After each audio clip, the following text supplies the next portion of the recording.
तीरथ के समाना बने है कारखाना हो, तीरथ के समाना। ऐसे जोड़ जोड़ के हमन पहली पंथी गीत गाते रहे। उस समय हमार फूफा सन 53 में ना जो अभी स्टील प्लांट भिलाई जो बने है, ये इंटरव्यू काको जगह नहीं बताया, तोर जगह बतावा था।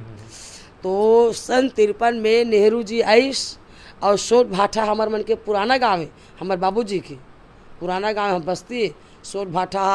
और जो तोर सेक्टर 9 बने थे आमदी नाम के गाँव है, और सोट भाठा हमार गांव में हॉस्पिटल वगैरह कुछ नहीं, जैसे कारखाना वगैरह कुछ नहीं जैसे।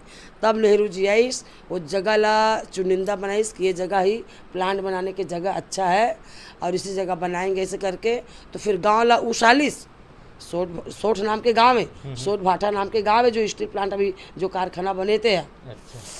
तब वो जगह उठाईस, तब वो जगह उठा के फिर सब लेती वेती करेस, तब सब ला जगह दिस। तब आमदी में कोई हमार पुराना रिश्तेदार ना उनकर रिलेशन में आ